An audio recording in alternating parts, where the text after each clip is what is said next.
Oh, hey guys. So we're here in Portland. To a customer I swear I've been to at least once. But then I get here and I'm like, I don't fucking know. And sometimes, especially those truckers that know this, they look up the address, right?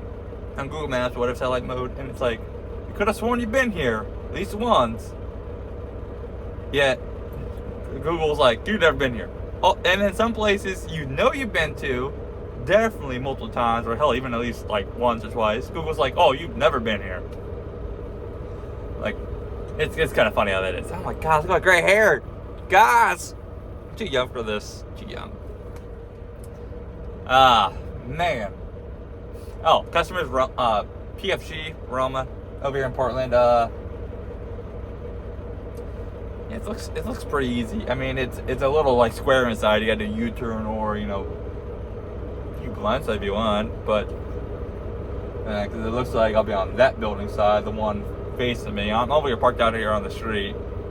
I'm about an hour early for my appointment. Got a second stop, anyways. What, 11 miles away, 13 miles away, over just across the street from TA, and that's 1900. So I'm gonna be in Portland all fucking day. You can tell.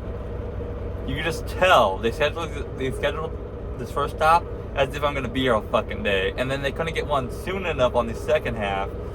So I am gonna be here all day. But at least the customer, I mean, I could have slept here. I didn't know this. I could have slept here on the street for the first stop, and then the customer, I guess, has overnight parking. It's one of, I don't know, like some places, like 3 weeks ago, or you said no, and then, but the rest of them said yeah. So I don't know if that guy was just an asshole or what. Who knows? But it's also been an interesting week. We are on my last week now, just a few days left before I'm out of here. But, I before this, I went down to Phoenix and back up. On the way down to Phoenix, right? Was it 93? South of Vegas, I think it's 93. Yeah. I see this old man, on the side of the road.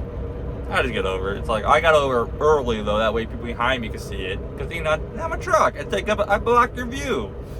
So I always try to get over early to let other people have time to start looking to getting over and, time to react to things. Well, there was like 4 cars in front of me, and 2 got over, 2 didn't get over. And the guy gave me a salute. I was like, I guess it's nice he was thanking me, but it's like, he didn't have to do that. It's kind of sad, though. Like, he felt he had to thank me for getting over.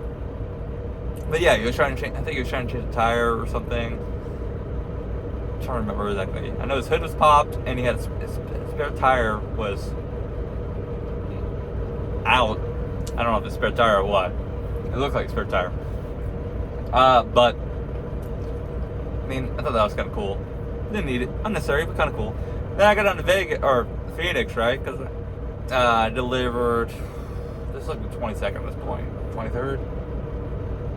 I don't remember.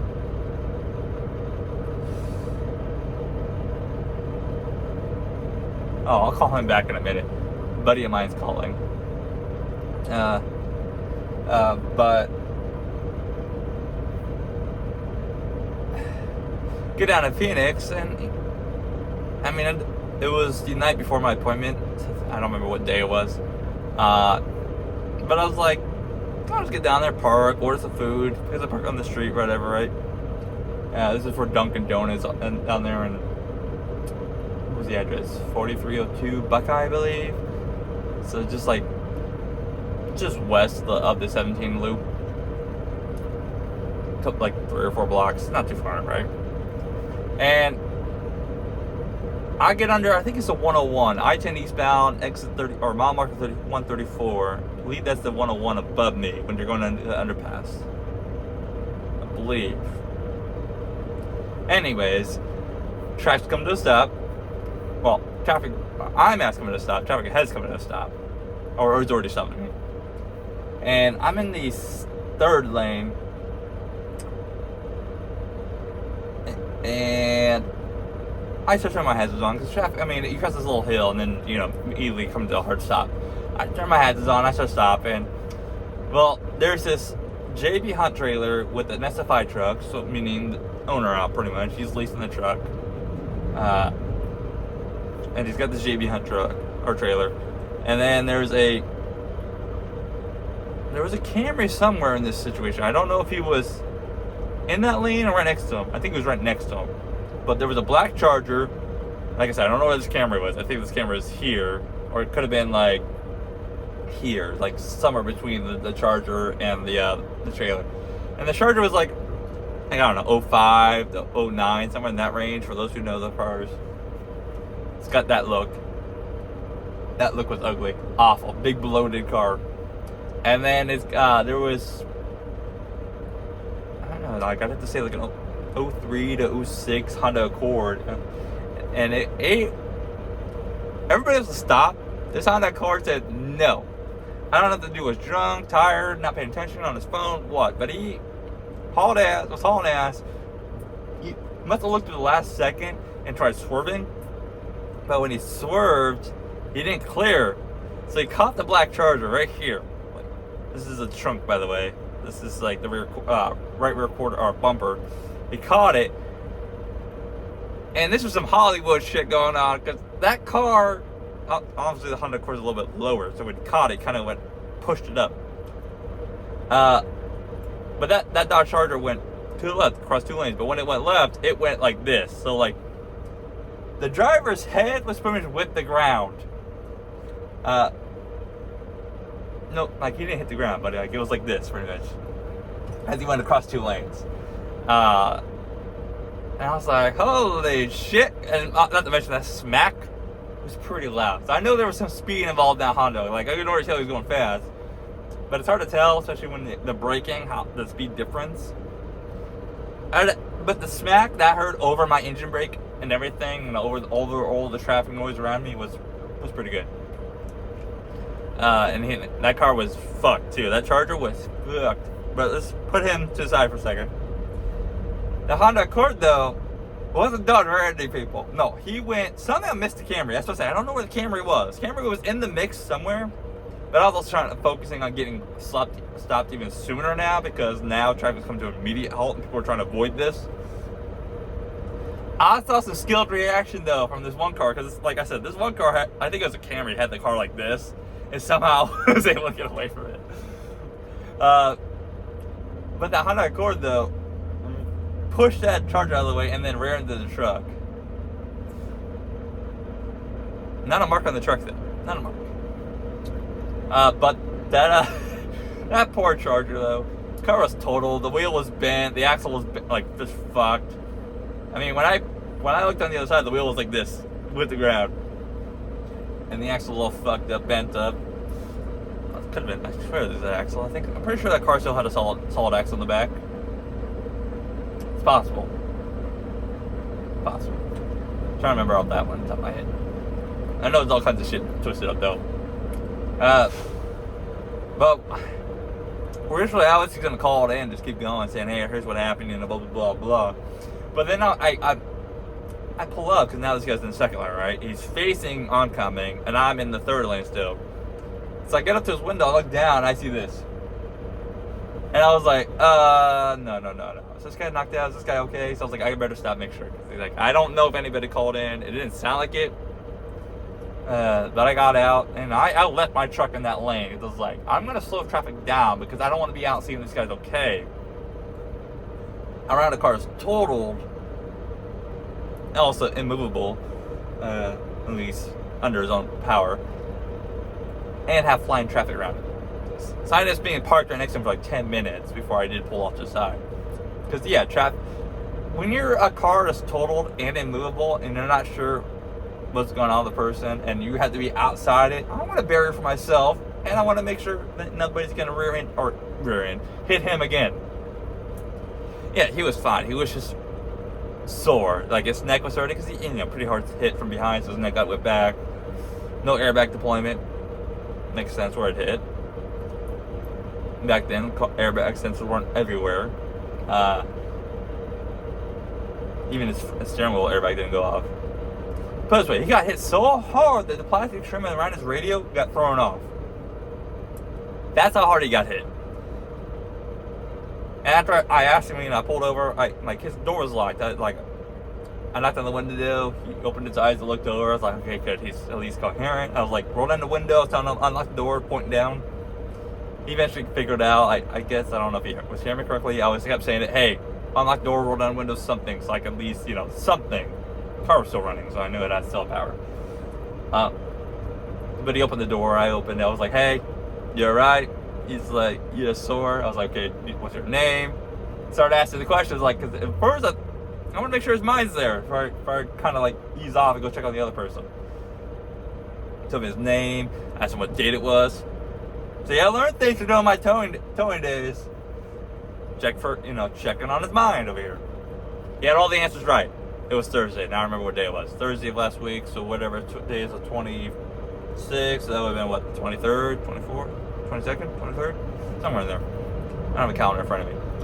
I was like, okay. I was like, I'm gonna call it. I'm on the 911. I'm gonna pull my truck over to the side. I'll be right back. It's like, all right. I was like, just stay in the vehicle. Don't move. Don't try to get out. So he stayed there and listened. He was in good hands. Let's make sure everything was all right with him. I pulled off the truck to the shoulder. There was another trucker there standing on the phone, I guess on the phone with the safety at this time, right? And he got out of the way so I pulled over. And then I went to go check on the Honda, right? That guy was fucked up. Really fucked up. He had blood all over his shirt. You could just tell he ate the steering wheel and the airbag hard. He was very incoherent. He literally just got the shit knocked out of him. I mean, not literally, but but he was so out of it. You couldn't. It was hard to tell if he was on drugs, drunk, sleepy, or just got fucking hit hard enough. You didn't know where the fuck he is, or what just happened, right? So it's hard to tell with these accidents, especially when you're hearing signs of normal words, but also slurring. It's hard to tell. In that state, you can't even do a field sobriety either. So you got to do blood work. He was so fucked up that the paramedics showed up and they took him away in an ambulance. So they must have ruled too that he needed to go get checked out. Come to find out though, behind this whole thing, there was a unmarked trooper back behind us somewhere when the accident started happening, and I was on the phone. Because they showed up 15 minutes. I'm over here about 10 minutes actually. I was over here on feet, talking with the guy. Because when I went back to the Charger, I was like, hey, let's get you out of the car. Let's get you, I asked him, do you feel like you can move? Or are you okay? If you want, let's get you out of the car. Let's get you off the interstate near this Jersey barrier. Because there's one right here, right? That we have shade and a little bit more protection. Because people are starting to get very impatient. Very impatient. There's a lane that half blocked, and they still want to use half that lane that was blocked to drive. So I was like, let's just get you out of this way, because you never know. And I'm trying to see if you're okay, see what I can do. I also cleaned up the street too, or the road. I picked up the bumper, kicked some debris off it. It's kind of funny how my old instincts from my old job kind of took in, just instantly, let's clear this road. But it was kind of funny how only one person stopped. Okay, sorry. Getting distracted. But man, I gave the Charger my number, said, hey, if you need a witness or whatever, have your insurance guy call me. Gave it to the trucker too. He typed in this little safety thing, I guess on the app or whatever. They called me immediately within 2 hours of me parking. Some southern lady from South Carolina had the most southern twang I've ever heard. If you think southern stereotype, that twang, that was what it was. I can't even mimic it. That's how good it was. But she's like, hey, this is so-and-so. I'm an adjuster. And I was like, oh, first things first. Immediately after she said that, I was like, your driver's not at fault. You did everything perfectly right. There was nothing you could have done. So I told him, I was like, hey, here's my number. I'm a trucker, I understand. And so I was like, I just want to get that out of the way. Your driver did nothing wrong. And then I told her exactly what happened. She's like, okay, well, if I need to call you back on a recorded line, can I? I was like, yeah, go ahead. I was like, again, your driver did nothing wrong. Just make sure to reiterate that as much as I can. Man, that poor trucker. Because, like, I'm there, right? I'm just a witness, thankfully. Just a witness. But the trooper comes up, and I'm like, he's on the way to get more help. And he's like, a guy shows up. He's like, I need that guy's logbook. I need, need you to do inspection on him. A logbook. Pretty much you're getting a full inspection inside the interstate. All because he got rear-ended. Do you know how bullshit that is? Like, that is what I'm talking about, guys. Like, it's like, I told my my girls, like, damned if you do, damned if you don't. Because even if you're on the right, you're 100% wrong. Like, we're going to try to put the finger at you. Like, fucking stupid. But anyways, what a fun week. But I'm almost done playing in the Pacific Northwest, and I mean, I didn't really go down to Phoenix much anyways, but it happened maybe 15 times while I was here. So over being out of the desert, or in the desert though. But hey, you guys stay safe out there. Catch you next time. Bye!